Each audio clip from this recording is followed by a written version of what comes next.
नमस्कार. श्री स्वामी समर्थ. भोगी 2026 या दिवशी काय करावे आणि काय करू नये, कोणते नियम पाळावे. भोगीच्या दिवशी ही चूक करू नका, नाहीतर आयुष्यभर भोगावे लागतील. श्री स्वामी समर्थ. नमस्कार मित्रांनो, तुमचे स्वागत आहे आपल्या चॅनलवरती. आजच्या व्हिडिओमध्ये मी तुम्हाला भोगीच्या दिवशी करण्याच्या काही महत्त्वाच्या गोष्टी सांगणार आहे. त्याचबरोबर एक अत्यंत खास गोष्टीची आठवण सुद्धा करून देणार आहे, जी आपल्यापैकी बऱ्याच जणांकडून करण्याची राहून जाते आणि ती भोगीच्या दिवशी करणे अत्यंत महत्त्वाचे आहे. सर्व माहिती जाणून घेण्यासाठी व्हिडिओ पूर्ण पहा. तुम्हाला आमचे व्हिडिओ उपयोगी वाटत असतील, आवडत असतील तर व्हिडिओला लाईक करायला व चॅनलला सबस्क्राईब करायला विसरू नका. व्हिडिओ पाहत असताना सर्वांनी कमेंटमध्ये सांगा की तुमच्याकडे भोगीच्या दिवशी अजून कोणत्या गोष्टी केल्या जातात. चला तर मग व्हिडिओला आजच्या या आपल्या सुरुवात करूया. येत्या 13 जानेवारी 2026 ला आपल्याला भोगी सण साजरा करायचा आहे. भोगी म्हणजे संक्रांतीचा आदला दिवस किंवा संक्रांत सणाची सुरुवात. तशी संक्रांत आपण 3 दिवसाची साजरी करतो. पहिला दिवस असतो भोगीचा, दुसरा दिवस मकर संक्रांतीचा आणि तिसरा दिवस किंक्रांतीचा, ज्याला आपण संक्रांतीची कर म्हणतो. त्या दिवशी काही गोष्टी करणे आपण वर्ज्य मानतो. तरी पण देवपूजा असेल, धार्मिक गोष्टी असतील तर ते आहे या दिवशी आपण आवर्जून केल्या जातात. अशा पद्धतीने 3 दिवसाचा हा मकर संक्रांतीचा सण लवकरच येत आहे. 13 जानेवारी, 14 जानेवारी आणि 15 जानेवारी. आणि तसं बघायला गेलो तर मकर संक्रांत आपण महिनाभर साजरी करतो असं म्हणायला सुद्धा काही हरकत नाही. कारण जरी मकर संक्रांतीचा सण आला की संक्रांत झाली तरी पण लगेच महिलांचा हळदी कुंकवांचा कार्यक्रम सुरू होतो आणि त्याचबरोबर जी नवीन नवरी असते तिचा तिळवाचा कार्यक्रम सुद्धा केला जातो. तसेच जी लहान मुलं असतात, म्हणजे 3 वर्षापर्यंतची लहान मुलं, तर त्यांचं बोरनान सुद्धा या कालावधीमध्ये केलं जातं. म्हणजेच रथसप्तमी सुद्धा या संक्रांत सणाचा शेवट असं म्हणता येईल. असं म्हटलं तर काही वावगं ठरणार नाही. तर आता संपूर्ण पौष महिना जो आहे आणि माघ महिन्याची जी काही सुरुवात आहे ती सूर्यपूजेसाठी सुद्धा अतिशय महत्त्वाची मानली जाते. त्यामुळे पौष महिन्यात रविवारला खूप महत्त्व आहे. प्रत्येक रविवारी सूर्यदेवाची सकाळी पूजा केली जाते. कारण तुमच्या कुंडलीतील रवी ग्रह म्हणजेच सूर्य मजबूत होईल. जो मजबूत असणं खूप महत्त्वाचं आहे. आपल्या कुंडलीतील रवी ग्रह म्हणजेच सूर्य जर कमजोर असेल तर आपल्याला बऱ्याच प्रकारच्या वेगवेगळ्या समस्यांना सामोरे जाऊ लागू शकतं. आता तिळाचा जितका वापर आपल्या या संक्रांत सणाच्या कालावधीमध्ये करता येईल तितका आपल्याला करायचा आहे. कारण तीळ आपल्या शरीराला उष्णता देण्याचं काम करतात आणि त्याचबरोबर धर्मशास्त्राच्या दृष्टीने सुद्धा खूप महत्त्वाचे फायदे आहेत. आणि त्यामुळे तिळाचे हे वेगवेगळे प्रकारचे उपाय आपल्याला हिंदू धर्मशास्त्रामध्ये सांगितले गेलेले आहेत किंवा सांगितले जातात. संक्रांत सण जो आहे तो सूर्यपूजेचा सण म्हणून ओळखला जातो.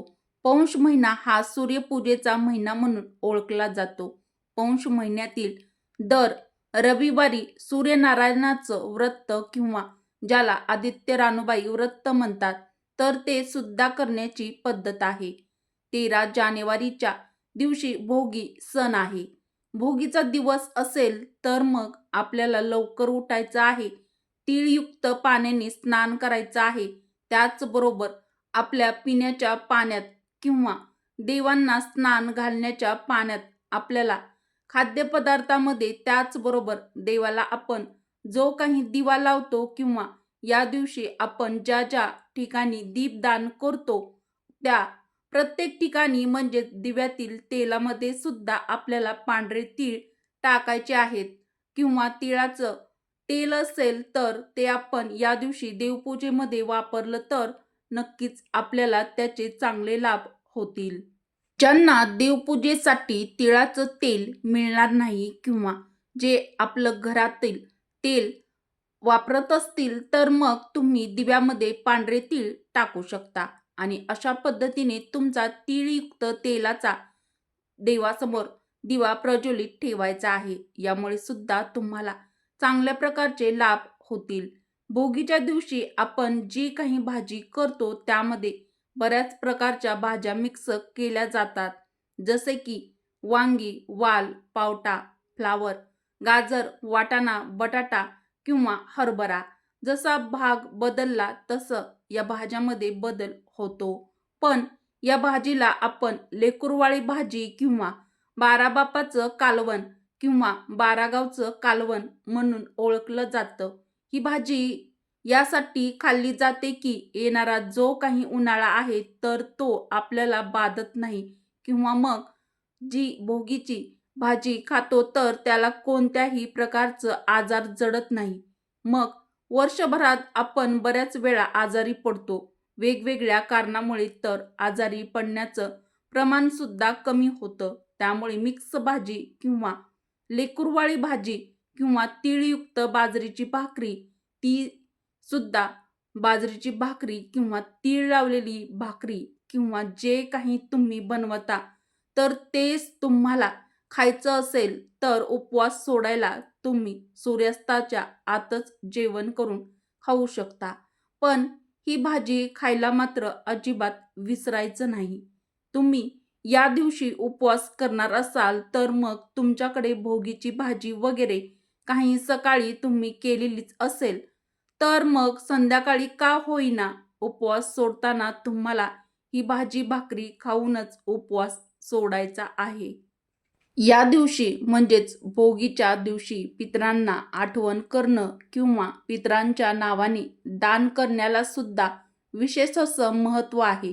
जर तुमच्या जीवनात पितृदोष असेल तर पितरांना प्रसन्न करण्यासाठी भोगीचा दिवस अत्यंत योग्य आहे. या दिवशी तुम्ही गायत्री मंत्राचा सुद्धा जप करू शकता किंवा गायत्री मंत्र हा तुम्ही म्हणू शकता आणि पितरांना नैवेद्य अर्पण करण्यासाठी तुम्हाला जर पवित्र ठिकाणी किंवा मग तीर्थाच्या ठिकाणी जाणे शक्य असेल तर ते तुम्ही करा किंवा मग घरच्या घरी तांब्याच्या भांड्यात पाणी घेऊन त्यामध्ये काळे तीळ मिक्स करून दक्षिणेकडे तोंड करून तुम्ही पितृदेवाय भव, पितृदेवाय भव असे 11 वेळा म्हणून दक्षिण दिशेला तोंड करून अर्घ्य देऊ शकता. महिलांना जर पितरांच्या नावाने काही कार्य करायचं असेल तर तांब्याच्या भांड्यामध्ये पाणी घ्यायचं, त्यामध्ये काळे तीळ मिक्स करायचे आणि आपल्या ओंजळीने ते पाणी तुळशीच्या मुळाशी टाकायचं. तर हे कार्य आपण पितरांसाठी भोगीच्या दिवशी नक्कीच करायचं आहे. भोगी असेल किंवा मकर संक्रांत असेल तर हे जे काही सण आहेत ते आनंद उपभोगण्याचे आहे. म्हणजे या दिवसामध्ये आपण आनंद लुटू सुद्धा शकतो आणि आपला आनंद इतरांसोबत वाटू सुद्धा शकतो. म्हणून आपण एकमेकांना तिळगुळ देऊन म्हणतो, तिळगुळ घ्या, गोड गोड बोला, आमचे तिळगुळ सांडू नका आणि आमच्याशी भांडू नका. तर एवढा हा सुंदर सण आहे. तर मग या सणावाराच्या निमित्ताने आपल्या प्रत्येकाच्या घरी नक्कीच काहीतरी गोडधोड बनवा आणि वेगवेगळ्या प्रकारचे अन्नपदार्थही बनवा. या सणाच्या निमित्ताने मी तुम्हाला हे सांगू इच्छिते की सणावाराच्या कालावधीमध्ये तुम्ही अन्न वाया जाईल अशा कोणत्याही गोष्टी करू नका किंवा अन्नाचा अपव्यय करू नका. तुम्हाला या सणावाराच्या निमित्ताने अन्न बनवून ते वाया घालवू नका. जास्त बनवलं तर मग कुणाला तरी ते दान करायला किंवा मग कुणाबरोबर तरी वाटून खायला विसरू नका. म्हणजे त्या अन्नाचा व्यवस्थित उपयोग होईल. कारण भोगीच्या दिवशी किंवा मकर संक्रांतीच्या निमित्ताने आपण जी काही पूजा करतो त्यामध्ये सुद्धा खाद्यपदार्थांचा वापर केला जातो. त्यामुळे अन्न आपल्याला वाया घालवायचं नाहीये आणि अन्नपदार्थ तयार करताना जर महिलांकडून एखाद्या पदार्थामध्ये थोडंफार कमी जास्त काही झालं तर आपण हळदी कुंकू कार्यक्रम ठेवतो किंवा करतो आणि तर त्यामध्ये सुद्धा अन्नपदार्थांचा वापर केला जातो आणि त्यामुळे अन्न आपल्याला वाया घालवायचं नाहीये आणि अन्नपदार्थ तयार करताना जर महिलाकडून एखाद्या पदार्थामध्ये थोडंफार कमी जास्त काही झालं तर मग त्याचा अपमानही करू नका. कारण भोगी हा सण साजरा करून आनंद उपभोगायचा सण आहे. मग महिलांनी तुम्ही कधीही अन्नाला अपमानित करू नका. जर तुमच्या खाद्यपदार्थामध्ये काही गोष्टी कमी जास्त झाल्या तर तुम्ही त्यांना चांगल्या प्रकारे सुद्धा सांगू शकता आणि कोणत्याच प्रकारे आपल्याकडून अन्नाचा अपमान होणार नाही याची काळजी आपल्याला या भोगीच्या दिवशी किंवा हळदी कुंकू करताना नक्कीच घ्यायची आहे. तुम्हाला जर पितरांच्या नावाने दानधर्म करण्यासाठी काही वस्तू खरेदी करायच्या असतील किंवा मग मकर संक्रांतीचा दानधर्म म्हणून तर नक्कीच तुम्ही या भोगीच्या दिवशी खरेदी करा. पितरांच्या नावाने काही दान करायचं असेल तर ते सुद्धा तुम्ही भोगीच्या दिवशी घेऊन ठेवू शकता. भले तुम्ही मकर संक्रांतीला तो दानधर्म केला तरी सुद्धा तुम्ही सर्व भोगीच्या दिवशीच विकत घेऊ शकता. तुम्हाला जर या दिवशी काही महत्त्वाची वस्तू खरेदी करायची असेल तर ती कोणती? तर प्रत्येकाने ती आवर्जून खरेदी करा असा आग्रह मी करेल. तर ती वस्तू आहे 7 घोड्याचं चित्र असलेला फोटो. तुम्हाला तुमच्या घरी आणायचा आहे आणि तुमच्या घरातील उत्तर किंवा दक्षिण भिंतीला तो लावायचा आहे. पूर्व भिंतीला सुद्धा तुम्ही तो 7 घोड्यांचा फोटो लावू शकता. ज्यांना कर्ज, पैसा आणि आर्थिक या संबंधीच्या काही अडचणी आहेत त्यांनी त्या मिटून जाव्यात आणि तुमचे जीवन सुरळीत व्हावे असं वाटत असेल तर मग तुम्ही हे 7 घोड्याचा फोटो आहे तो तुमच्या दक्षिण भिंतीला लावू शकता. आणि बाकी दुसऱ्या कारणासाठी जसं की घरामध्ये सकारात्मकता राहावी, घरातील सर्व सदस्यांचा रवी ग्रह सूर्य मजबूत राहावा, घरामध्ये कायम आनंदाचे वातावरण राहावे, उत्साहाचे वातावरण राहावे आणि घरामध्ये काही काम जे आहे तर ते नेहमी थांबतात आणि मग त्यांना एक प्रकारची गती मिळावी. तर या सर्व कारणासाठी तुम्हाला जर फोटो लावायचा असेल तर तो तुम्ही पूर्व किंवा उत्तर भिंतीला लावू शकता. थोडक्यात भोगीला काय करावे हे थोडक्यामध्ये जाणून घेऊयात. 1. भोगीच्या दिवशी पुरुष, स्त्रिया, लहान मुलं सगळ्यांनी आपले केस हे धुतलेच पाहिजेत. म्हणजेच आपली वर्षभराची सर्व पीडा निघून जाते असं पूर्वीचे लोक म्हणायचे. हे खरं आहे की फक्त अंधश्रद्धा आहे माहीत नाही. पण आत्तापर्यंत चालत आलेली ही परंपरा आज देखील चालवली पाहिजे असं मला वाटतं. त्यामुळे घरातील सगळ्यांनी पाण्यामध्ये थोडेसे पांढरे काळे तीळ टाकून स्नान करावे. जर आजारी व्यक्तीने भोगीच्या दिवशी अशा पद्धतीने स्नान केले तर त्यांच्या तब्येतीत देखील सुधारणा होते. भोगीच्या दिवशी मिश्र भाज्यांची भाजी आवर्जून बनवावी. तसेच बाजरीची भाकरी तीळ लावून बनवावी आणि घरातील सर्व सदस्यांनी खावी. देवतांना नैवेद्य म्हणून दाखवावा. जो भोगी खात नाही तो नेहमी आजारी राहील, जो खाईल भोगी तो राहील निरोगी या म्हणीचा अर्थ आहे. भोगीच्या दिवशी घराच्या मुख्य प्रवेशद्वारावर सुंदर अशी रांगोळी काढावी. या दिवशी इंद्रदेवाची पूजा केली जाते. सूर्यदेवाला अर्घ्य अर्पण केल्यानंतरच भोजन करावे. काही ठिकाणी भोगीच्या दिवशी सुवासन म्हणजेच सुवासिन स्त्रीला देखील जेवायला घालतात. ती प्रत्येकाकडची वेगवेगळी पद्धत असेल. तुमच्याकडे असेल तर तुम्ही याचा नियम देखील पाळू शकता. मित्रांनो, आता बघूया की संक्रांतीला किंवा भोगीला कोणते नियम हे आपण आवर्जून पाळलेच पाहिजेत. 1. मकर संक्रांतीच्या किंवा भोगीच्या दिवशी रात्रीचे शिळे अन्न खाऊ नये, त्यामुळे तुमच्या घरामध्ये नकारात्मकता येऊ शकते. 2. मकर संक्रांतीला म्हणजेच भोगीला या दिवशी मांसाहार, दारू याचे सेवन करू नका आणि या दिवशी शक्य होईल तेवढं केवळ सात्विक आहार घ्यावा. 3. या दिवशी घरामध्ये कलह, भांडण, तंटा किंवा वादविवाद करू नये. घरात माता लक्ष्मीचा वास राहत नाही आणि आयुष्यभर कटकटी राहतात. नंबर 4. या दिवशी घराबाहेर असलेल्या गरजू व्यक्तीला आवर्जून मदत करावी आणि त्यांचा अपमान अजिबात करू नये. नंबर 5. मकर संक्रांतीच्या दिवशी तसेच भोगीला तुळस तोडू नये. असं करणं अशुभ मानलं जातं. मित्रांनो, व्हिडिओला एक लाईक केलं नसेल तर नक्की करा. नंबर 6. भोगीच्या दिवशी दान करा. यामुळे भगवान सूर्याची वर्षभर विशेष कृपा तुमच्यावरती होईल. भोगी म्हणजे काय? भोगीचा दुसरा सुद्धा असा अर्थ आहे की भोगी म्हणजे भोग.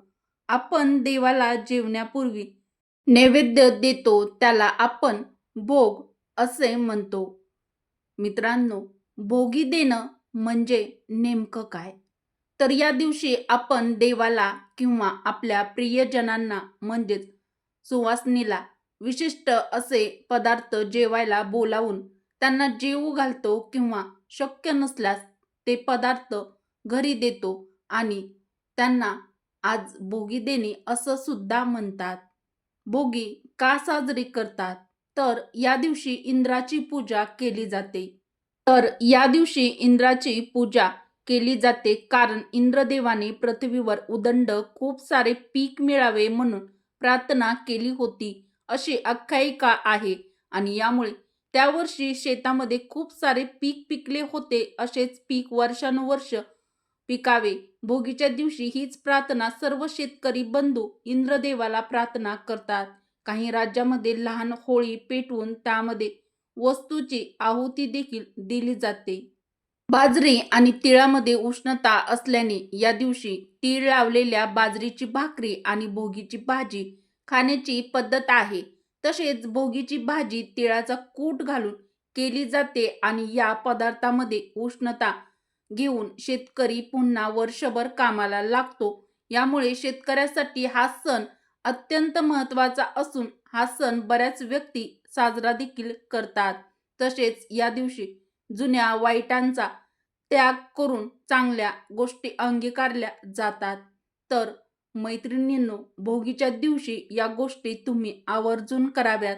तुम्हाला या सर्व गोष्टींचा नक्कीच लाभ होईल. तुम्हाला हा व्हिडिओ आवडला असेल तर व्हिडिओला लाईक व चॅनलला सबस्क्राईब नक्की करा. तुमच्या मित्रपरिवारासोबत, बहिणींसोबत हा व्हिडिओ जास्तीत जास्त शेअर करा. व्हिडिओ शेवटपर्यंत पाहिल्याबद्दल तुमचे सर्वांचे मनापासून धन्यवाद. सर्वांना मकर संक्रांतीच्या शुभेच्छा.